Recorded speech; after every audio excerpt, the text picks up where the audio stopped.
this is always our highest generator for clicks, likes, shares, comments especially. And a lot of the comments say, I don't know why no one thought of this sooner. This is just the easiest thing. We designed an air cylinder, and when the driver releases that emergency brake, it now trips a little cylinder inside the latch mechanism and automatically closes the latch. So if the driver forgets to close the latch, as soon as they release their emergency brakes, it trips the system and closes it for them.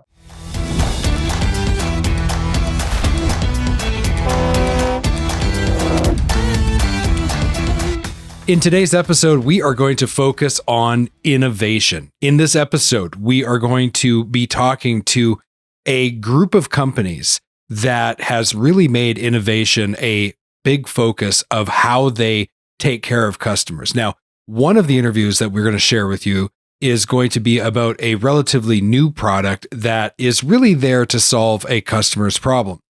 The second interview is a great example of a company with deep roots. We're talking about over 100 years of innovation and how over the decades they have kept innovation at the forefront. I'm really excited about sharing today's episode with you. Let's take a minute, though, to talk about what it takes to be innovative and where does innovation come from? Where's the best place for innovation to come from? One of the things that I have seen working, not only interviewing so many people on the Heavy Duty Parts Report, but working as a consultant and my own experience in my career, is that common sense isn't always common practice. And innovation really comes from listening to the voice of the customer and to understand the problems that individual people are having. And when you take a simple approach to solving problems, this is where innovation can be really at its best.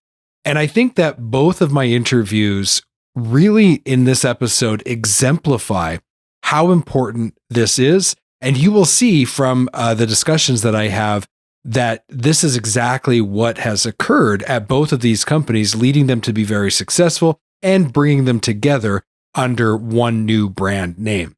So who am I talking about? Well, I'm talking about High Bar Brands. They own a number of companies, including Minimizer and Premier Manufacturing. So I'm really looking forward to sharing these interviews with you. Let's get started with our first conversation. I'm very excited to have my guest today, Steve Hansen, the Director of Marketing at High Bar Brands. Now, you might recognize Steve's name because when he was on the show way back in episode 44, he was representing Minimizer. High Bar Brands owns Minimizer. They also own Premier and other business interests. And so it is great to have Steve back on the Heavy Duty Parts Report. Steve, welcome back. Jamie, yes, nice to be here. Thanks for having me back. Your company is always focused on trying to create high quality products that lower total cost of operation. Let's talk for a minute about Fast Flaps. First of all, what is the product and what problem is it solving? Right. So Fast Flaps is basically, it's a clamp that holds the mud flap in place. And so traditionally we see when you put mud flaps on a truck or a trailer, you're bolting it into a bracket. This is a clamp instead of bolting it, which allows, if the driver accidentally backs over a dirt pile or backs into something, it pulls the mud flap out of the clamp instead of doing any damage to the equipment or to the mud flap. Right. So when you think about this situation of trucks and trailers, right, they're backing up, they run over something, the mud flap gets sucked under the wheel, and then all this damage gets done. I mean, that drives cost up right away. Yeah, it's cost, it's downtime, it's repairs. It's everything just adds up so much. And when we came out with the product originally, we really focused on the vocational market, knowing that dump trucks are backing into dirt piles and refuse trucks are backing into things more often. What we've seen, especially in a more recent trend, is probably 7-to-1 sales on just over the road fleets. So the 53-foot van trailer, they've all got mud flaps on the back. 99% of those mud flaps are secured onto just a straight steel angle iron, and they're bolted right onto that. And so, these over the road fleets are backing into things too. They're backing into snow piles, dirt piles, loading docks. There's all kinds of hazards on the road. And the trailers now are a bit different than they used to be because they're galvanizing the frames of the trailers to help prevent corrosion. Well, when they back over the mud flap, it pulls the bracket down and pops that galvanization up. So you're talking about pretty significant damage to that trailer for a seemingly really small mistake. Yeah, it's interesting. I was reading this trucker report. Let me just share with you what this driver had to say. He goes, "My boss is yelling at me because I keep losing mud flaps on the tractor. The brackets are the plain old bent square steel type.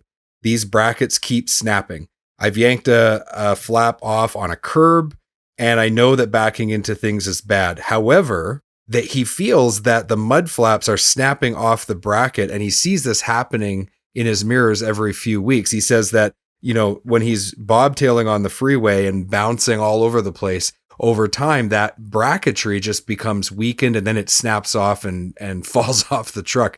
So, I mean, this is is this a driver issue? Is this a product issue? What's going on here? It's both. I mean, that road vibration is a real deal, right? I mean, everything hanging on the side of the truck is constantly going through that vibration, and steel will crack over time. Also, drivers are, not purposely, but they back into things and it pulls on the mud flap, which will cause extensive damage also. It's just such an easy solution. I mean, when we post this on social media, this is always our highest generator for clicks, likes, shares, comments especially. And a lot of the comments say, I don't know why no one thought of this sooner. This is just the easiest thing. And there's a real safety thing here. There was a Chicago Tribune report where a weld broke on this assembly, and the whole thing came off, the bracket, the mud flap, the light, and it actually hit a reverend and his wife with their 6 children. And it was a accident that ended in a fiery explosion that trapped and killed the children. I mean, absolute tragedy. Now, that's not something that happens a lot. It's a pretty rare occurrence, but you'd hate to be the one driving and be the cause of that. So the fast flap could have saved lives. Yeah, absolutely. Yeah. I mean, like you say, that's probably an extreme example, but the reality is it does cause a lot of damage every day. You're seeing that stuff hanging on the side of the road. Well, it probably didn't just bounce to the side of the road. There's cars on the road. Somebody could have hit it. There's all kinds of damage that can happen. Like I say, it's just such an easy solution. That's why they're talking mega fleets. And in the fleets, they do all of their own research, right? They'll bring in a few hundred units. They'll test it. They look at things and then they decide to spec. Well, we're getting some of the nation's largest fleets are speccing this on new trailers. Some of the fleets are actually retrofitting other trailers. I mean, to the tune of tens of thousands of trailers on the retrofit. So it's a popular spec item, and it's been studied by several fleets, and that's the proof. Yeah, exactly. Hey, let's talk about that retrofit process. So, I mean, obviously there's going to be that one-time cost of removing the old bracketry, installing this new one. But how quickly could someone recoup their investment with that? So with the way this installs, it actually installs into the exact same holes that the mud flap installed into. So they would keep their current bracketry. They take off the mud flap, they put this piece on, this clamp on, and then they put the mud flap back in. And so that was a common question. We actually created an installation video on it. From start to finish, this was a first try, like opening the package and going through all of that. It was about 8 minutes to install a whole set, right? So Right. The back of a 53-foot trailer, removing the mud flaps, putting these on and putting the mud flaps back in took about 8 minutes for the whole trailer. Right. So very simple. And once it's done, it might pull the mud flap off and you have to replace a missing mud flap, but you solve all of those other issues. You guys have had a lot going on in your company, and you've got such a wide range of products. So let's talk first of all about High Bar Brands. Your website for that is highbarbrands.com. So links will be in the show notes for that. But just what are the companies underneath High Bar Brands? So we've got Minimizer, which we just talked about, fast flaps with that. But Minimizer also is known for poly fenders and toolboxes and floor mats and other products. We also have Premier Manufacturing. Premier is known for coupling equipment and jacks. They're based out of Tualatin, Oregon. And then recently, we just acquired Viking Sales. Viking Sales is a mud flap manufacturer. So yes, Minimizer does mud flaps also with customized logos. Viking has a whole manufacturing area where they're taken from raw material to producing the mud flaps and then also adding the logos to those.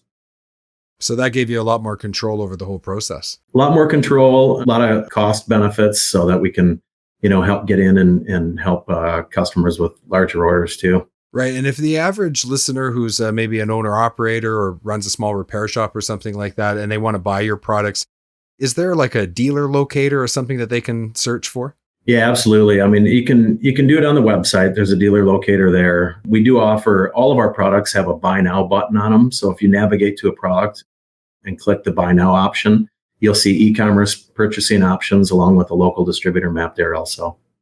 Awesome. So just hit that easy button, right? Make it super easy for people. That's awesome. I truly love innovative products like Fast Flaps, and I hope you enjoyed my conversation with Steve Hansen from Minimizer. We're going to take a quick break to hear from our sponsors, but don't go anywhere because when we get back, we're going to have a conversation with Derek Quys, who has been working with Premier Manufacturing. This is a company that's been around for 100 years, and they have been bringing innovation to the commercial trucking industry for that entire time. How do they do it year over year, decade over decade? Don't go anywhere. You'll find out. Are you deferring maintenance because of filter cost or availability? Or worse yet, are you trading down to no-name filters to try to save a few bucks? Either way, you're rolling the dice. The good news, there's a new premium filter option for fleets, Hanks Filtration. If you're responsible for a fleet, you won't believe how much using Hanks filters will save you. But you've got to go to heavydutypartsreport.com/Hanks to find out more. That's heavydutypartsreport.com/HENGST. Head there now. At Diesel Laptops, they go way beyond diagnostic tools. They are your complete shop efficiency partner. From diesel technician training to complete repair information, parts lookup tools, and robust technical support, they are there to support you every step of the way. Learn more and download your free starter pack today by visiting diesellaptops.com. That's diesellaptops.com.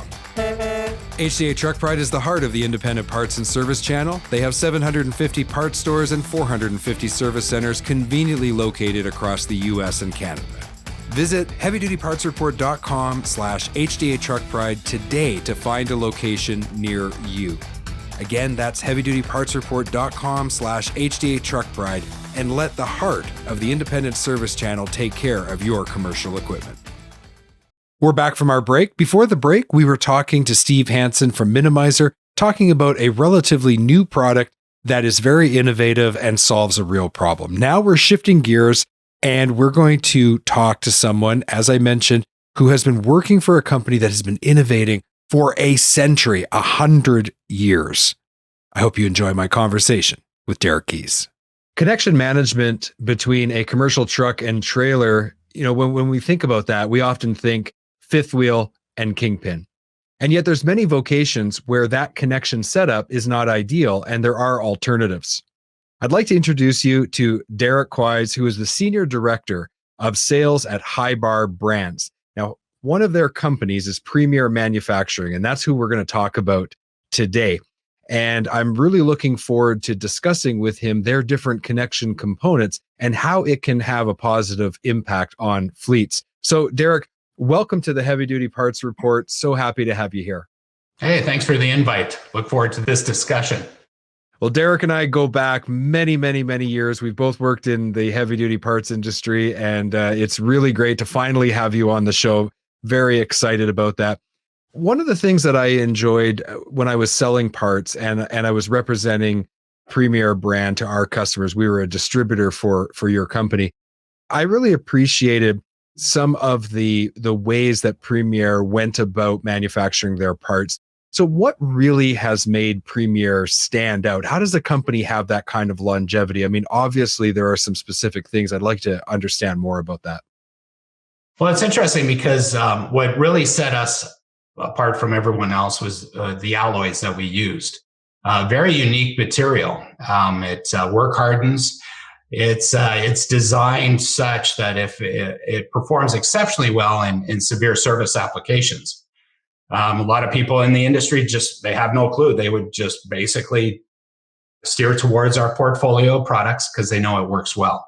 And yet it's because of the materials we use and our latching mechanisms and what we do to provide not only longevity, but also safety in the marketplace is what's pretty outstanding with our group. And it's one thing to say, okay, we're going to start a company, we're going to start making heavy duty parts. But in order to really be able to be a pioneer in those alloys, what was required? What kinds of people came together to make that a reality? So our founder was a pattern maker. So when they first started, Premier was actually a pattern and a tool and die maker. So if you wanted to make a widget, you would approach our founder, and he would sit back and basically create molds, tools that are used in the steel industry or the casting industry. And it wasn't until that time, as logging started to take off, that he says, why am I making things to allow other people to make money? Why don't I just do this myself? And it's pretty interesting, the mind that was behind this individual and what he created. And even some simple things of how he created the pattern. He basically scribed on a piece of plywood, and we have etchings of those today. And then from there, he was able to make a 3-dimensional component from a piece of plywood, which is unbelievable. And him and his, because he had a metallurgical background, tried different alloys, different things. And, if you think about our gold standard today, which is Primaloy, the material that work hardens, like I talked about earlier, the base material is very similar to what you see on a railway track. If you notice those tracks, they're always shiny. So as friction builds up on it, it gets harder and harder and harder. So very aggressive material. And yet it's very pliable. It can yield and perform really well. So that's kind of where it's grown today, and how they as they've developed new geometry and new designs, have really been successful.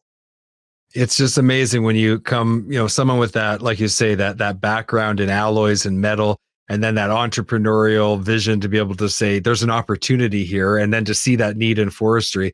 But again, this was back in the 1920s, the mid 20s, the early 30s. I mean, it's not like it is today. So just an enormous accomplishment to be able to succeed the way that the company has.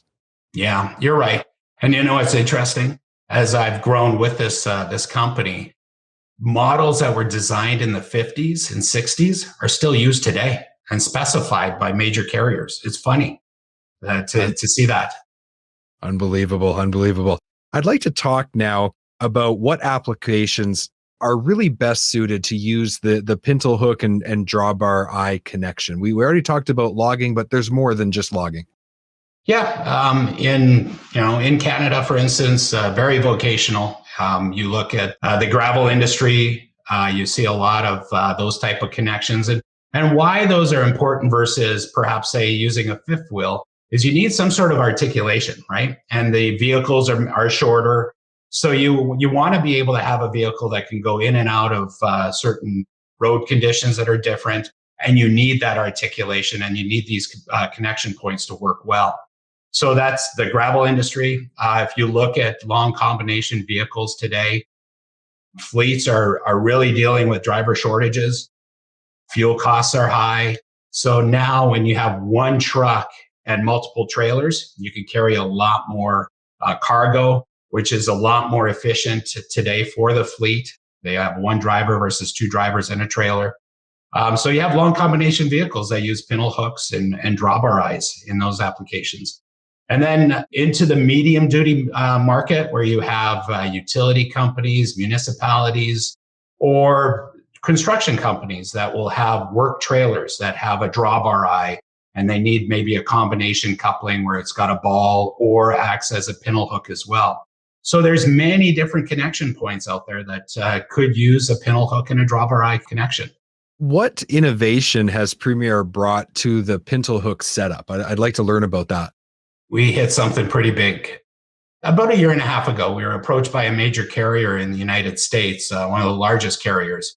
And it was surprising, when they approached us, they were dealing with disconnects, not because of the pintle hook failing, but because drivers would forget to close the latch on a pintle hook. And when they approached us with this, we're thinking, really? You got to hook up your glad hands, plug in your coiled electrical, you hook up your safety chains. How can you forget to close a latch? Something as simple as that. But because of the applications and perhaps the time, they may forget to close the latch. And this carrier was telling me that they deal with one disconnect per day.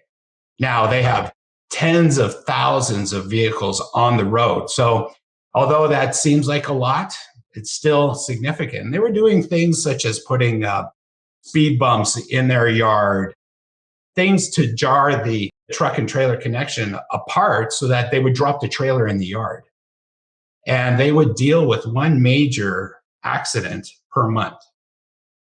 Fortunately, they haven't had what we call a nuclear litigation, which is basically in the tens of millions of dollars due to fatalities. But it was serious enough that they approached us and said, can you come up with a solution that takes driver error away? And that's basically a mechanical device that would automatically close the latch if the driver forgot to close it. And how this device works is we designed an air cylinder that's connected to the air take-up system in the back, the slack adjuster, which is an air chamber in the back that has a second port. And when the driver releases that emergency brake, it now trips a little cylinder inside the latch mechanism and automatically closes the latch.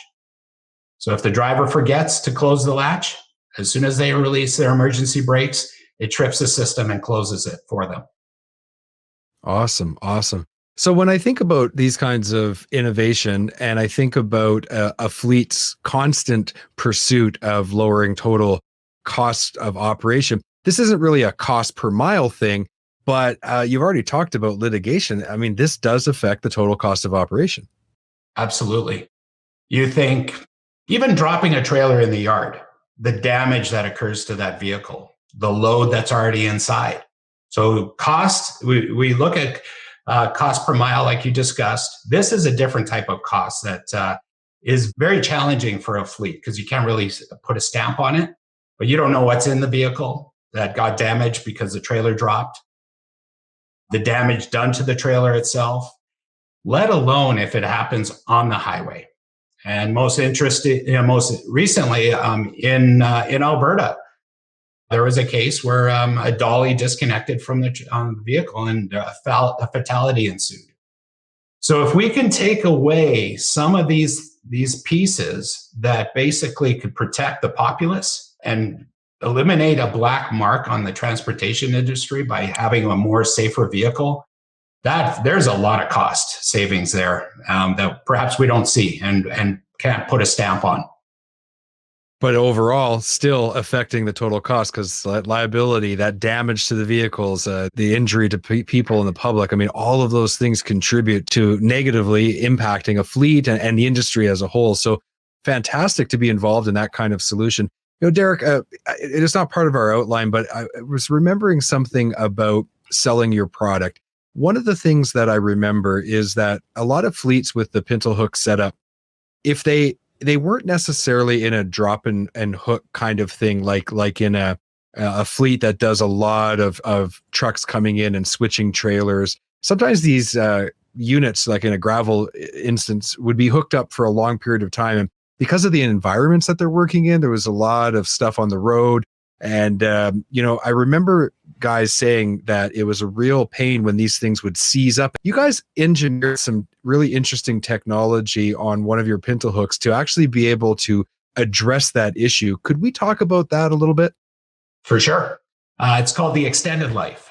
So in our 2000 series couplings, which are very common in Canada as well, corrosion is the monster that everyone's dealing with, whether it's due to electrical failures to other things. Corrosion's the monster that we have out there. What we did is we evaluated our pivot point, the weakest link, which is basically the latch mechanism.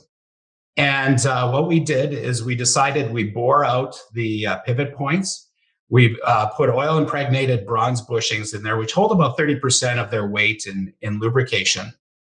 We plated our pins. We used stainless steel springs, as well as these are drilled and tapped to accept lubrication. Something as simple as that has basically eliminated a corrosion issue from that connection point or that pivot point. So it's been really groundbreaking. And as a matter of fact, it's become our number one selling component in Canada because a lot of these fleets, they could take their existing 2000 series model, put this extended life latch kit into it, and they're back to OEM specifications and a much longer life latch mechanism for this market. Right. So if you're going to upgrade from the 370 to the 2000, you're going to go right to the one with the extended. But if you've already got a 2000, you can actually upgrade it with this kit. So either way, you can get there. You bet. So the 370 model would go to a 2300, for instance. 2300 right. EL is the extended life model. But yes, you got it. Yeah, it's been a couple of years since I've sold it, so I don't remember all of the part numbers. Good memory. Derek, I'd like to talk a little bit about front-end assemblies. And I kind of was interested about how does your patented products improve the bushing performance and the longevity of those bushings? Well, when we first developed the swivel drawbar eye, for instance, that's part of this front-end assembly, back in the day, we would use like a coarse thread, for instance, and a castellated nut. And at that standpoint, we also had a solid steel housing. But you don't get any preload when you. And what preload is basically when you're tightening the nut, you want to have some sort of stress on the thread so that you basically have a much tighter connection. So when you have a steel housing, you had metal to metal wear, so accelerated wear, but you had jarring back and forth because we needed to use a castellated nut. And when you put the cotter pin in it, you can never get an infinite adjustment from there. So we had to go through some different renditions. And then so we went from the steel housing to a bushed housing where we had bushings in place. Well, the nice thing about any bushing, it absorbs a lot of shock and vibration, which transfers to other things. So yes, we're in the off-road applications. These poor drivers are getting jarred as it is. So they may not notice it, but when you can take and absorb a lot of the shock and vibration that occurs, a lot of your other components, you're extending the life of those components, whether you know it or not.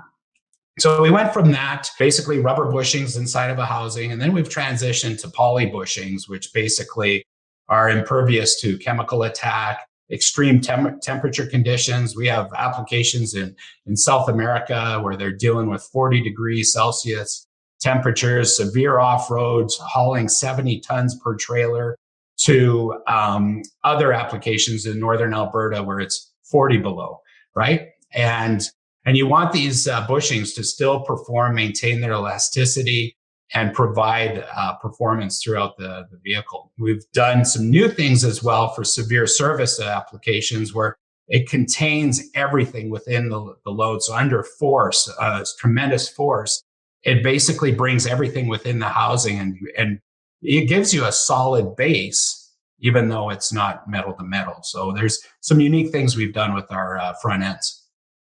Infinite adjustability. That was something that got my attention right away. Can you just go into a little bit more detail about how important that is? Yeah, think about the load. We're carrying tens of thousands of pounds of cargo, whether it's gravel, liquid, you name it. And you're on the highway and you are stopping and starting. You are maneuvering, maybe you're off-road. The forces that occur at speeds within a small little frame has a tremendous amount of spike load and changes loading conditions. So just imagine if you did not have infinite adjustment and you had incremental adjustment. You now have loose components. So you now are accelerating a lot of the stress on other components, as I mentioned earlier, on the vehicles. But think about the coupling component itself. You think about the accelerated wear that occurs. So if you want to keep the life of your components and enjoy longevity, you want to make sure that you provide infinite adjustability so that you now have tight connections that don't accelerate wear on other components on that connection point. So our infinite adjustments go from housings, swivel drawbar eyes, infinite adjustments on our hinge assembly, even infinite adjustments on the air take-up system that we have on our pintle hooks. You don't have to adjust it. It's set. So if you can do that for your complete connection point, you've now provided a really good system for the drivers and the fleet managers.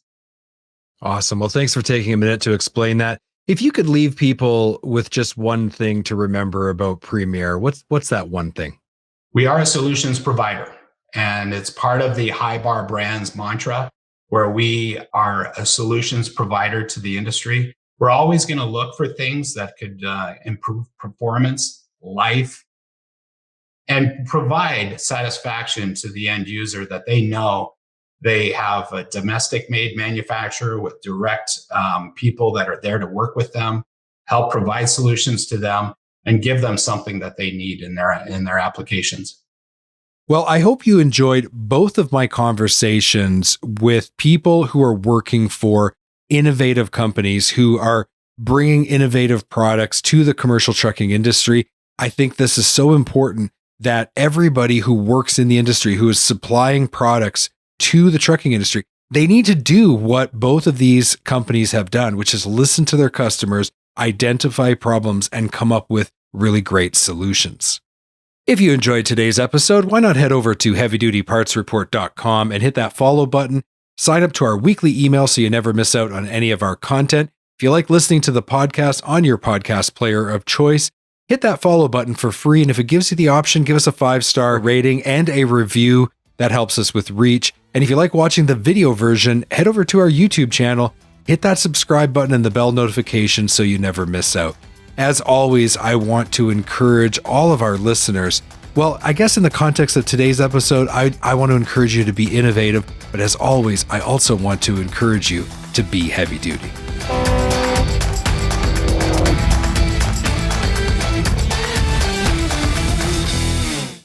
Thank you for watching this video.